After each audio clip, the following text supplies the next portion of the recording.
East County Sports Report. I'm Ramon Scott, and I'm joined as always by Dave Dickens of EastCountySports.com. And Dave, we brought into the studio today the quarterback of the Steele Canyon Cougars, senior Nathan Barnett. Nathan has quite an interesting background to people to learn about. I think we know a lot about some of our talent here who's come up through the youth football ranks. But Nathan is from Orange, New Jersey, and he just came out to Steele Canyon this year, and we're going to get to know a little bit about him.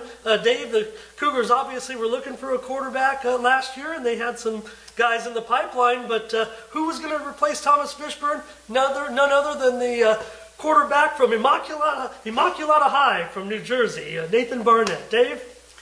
Yeah, Nathan, and you were saying prior to the show that you had already done your research on Thomas Fishburne of winning the state championship. You want to elaborate on that and how you came about to coming out here?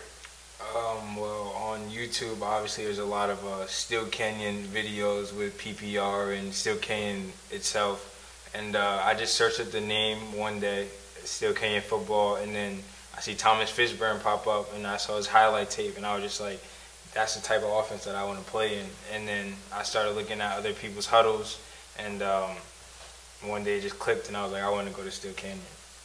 Wow, so can you speak on the differences then than what you were used to playing over there at Jersey? Well, at Immaculata, I played under head coach Tom Filato.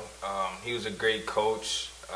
We ran a spread, no huddle type of offense. So it was kind of like the offense we run now, except we huddle. That was really the only difference, trying to get like the play calls down packed. Right. But I feel as though like once I get the whole offense in my grasp, then we should be flying colors. Right. Yeah, I think that's the thing, Nathan, back at Immaculata. You were a pretty prolific quarterback, both running and passing the football.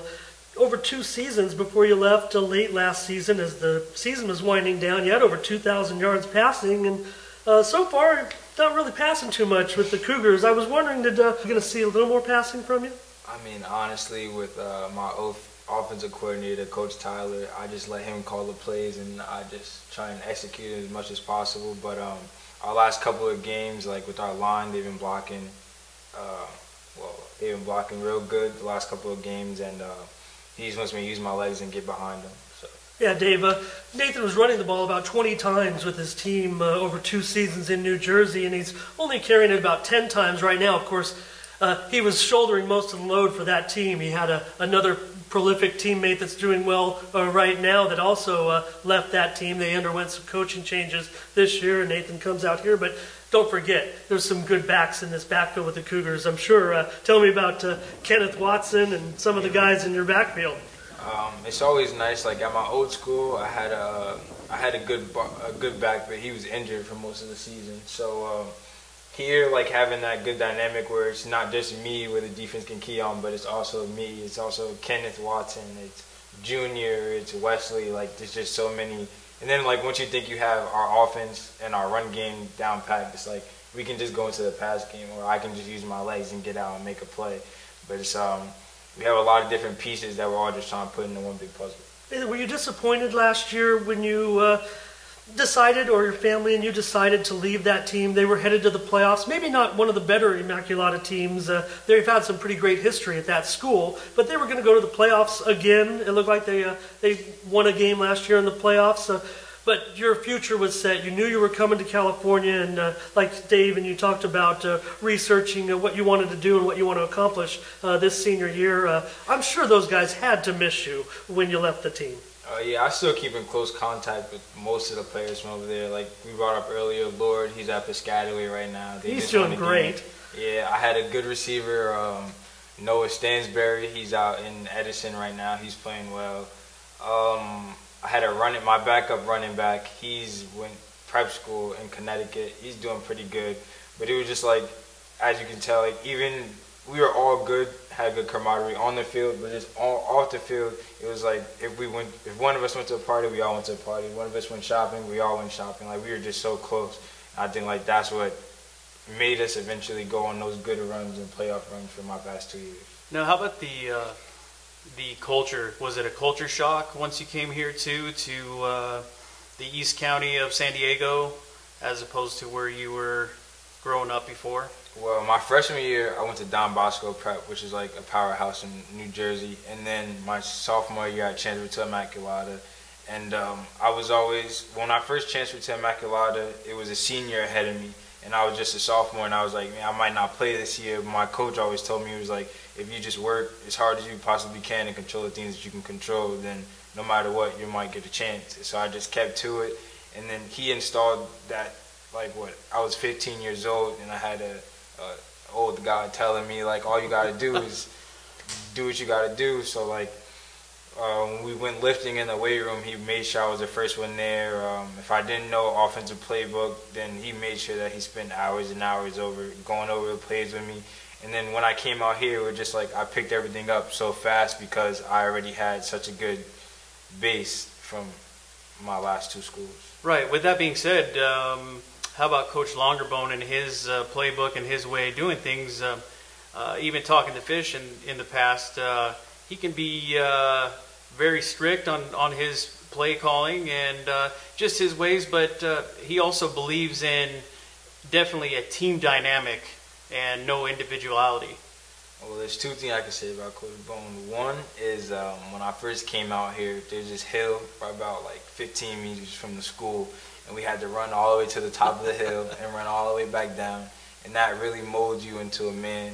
And then second about Coach Bone is I've always been taught that you have to be coachable if you want to be a quarterback. And Coach Bone, he wants things done his way, and he's the head coach. So, like, I had to do it his way. Right. But his way is the right way, as you can see. Bonita Vista found out, and Brawley. Yeah. But, like, we just got to stay the course and do what our coaches are asking us to do.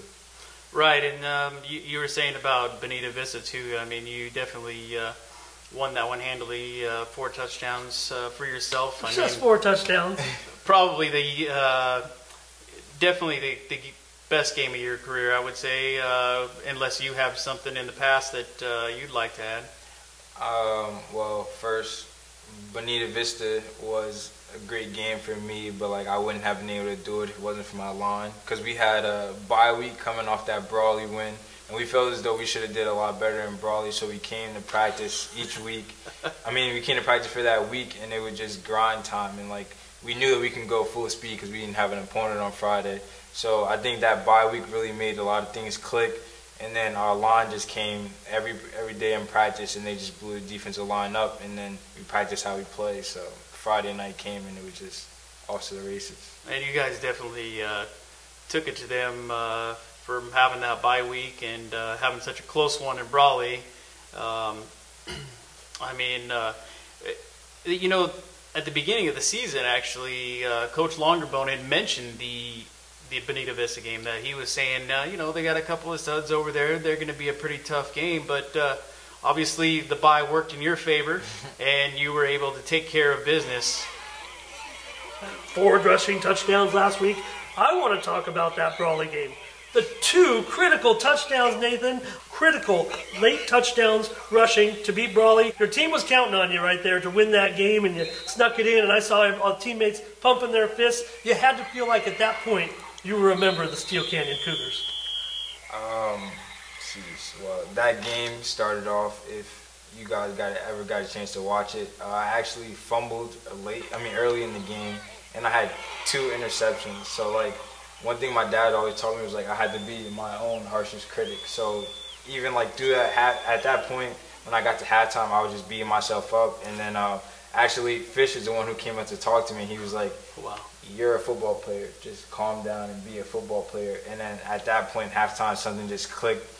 And then the line started blocking, receivers started blocking downfield, and then things just started opening up.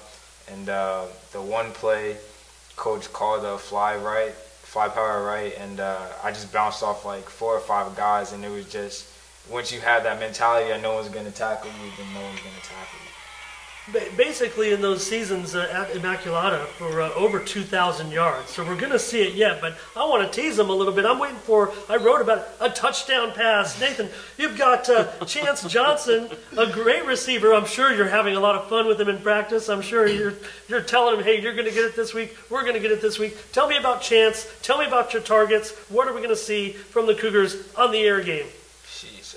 Chance is actually the first person who I talked to when I was in New Jersey about Steele Canyon, because he DM'd me over Instagram and he was like, I saw your tape, I can't wait for you to come out here. And I actually got a chance to play one 7-on-7 game with them versus Mission Bay, and me and Chance connected on a touchdown. And my receivers, they just couldn't practice every day, and they know that our offense is run heavy, and like they've come to grip with that, and they're down to just block every other play. But once the offensive passing game actually starts rolling, I really don't think there's anybody who can stop it. So you're not feeling the pressure, even though the Cougars are coming off that incredible run, the state championship, and now you have to fill the role. It sounds like you're not sweating it too much. It's a lot of fun to play with such a talented team, talented program.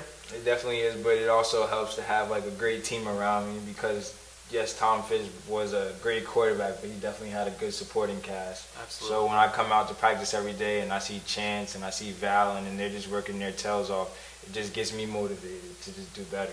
Yeah, David, right now in the power rankings, the Cougars probably sitting right on the edge of the top 10 of the official computer rankings. They're a little bit further down in the polls, actually, probably because of the way things have started with the loss, a 2-1 record. But right. The power rankings certainly respect the Cougars. And, hey, there's some pretty good teams in the Grossmont Hills League. What are you guys going to do about Helix, about Grossmont, about the other teams in the Grossmont Hills League? League play is almost upon us. I know we're not there yet, but there's going to be some great games still to come, and you're going to get a chance to continue to prove yourself.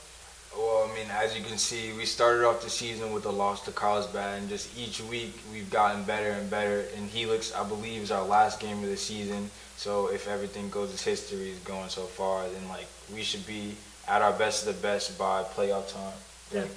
So Grossmont, honestly, I really can't say I'm familiar with the schools that you're naming, but just each week I just go in with the same mindset that whoever's in front of me, they're going to get my 110% at all times. Also, touch on it real quick.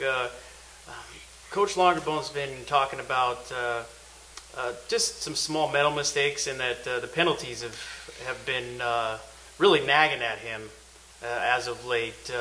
I'm sure that was something that you guys were focusing on and discussing quite intensively during practice.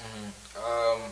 Well, one thing in the game, there's a lot of things going on. Like there's a band playing, there's people screaming, and I always try and tell my players when I'm in the huddle, because I'm always talking and everybody's silent. I just try and tell them, forget about the last play, whether it be good or bad. Because as a quarterback, I have to have a short, I just have to forget about the last play. Like if I throw an interception, I can't dwell on it for the rest of the game, or else I'm going to keep throwing interceptions. So like say my lineman messes up. Actually, on Friday night, we played Bonita Vista, and one of my linemen got a holding penalty, and it was just a terrible circumstance. And it would have been a touchdown, but they called it back. And I was like, everybody was getting on him, like, yo, why'd you do that? Why'd you do that? I'm just like, just next play, we're going to get it back eventually. And just I feel as though once you have that mindset, it's like you're going to have a play, but it's always about what you do next. Like, you're going to get knocked down, but you got to stand up. Yeah, just about. Because this is how they mess up. We can go back to Brawley. I messed up. I had three turnovers just by myself, and the week before we had 4 turnovers as a team. So like, it's always just about what you do next. You can't dwell on the past. Right.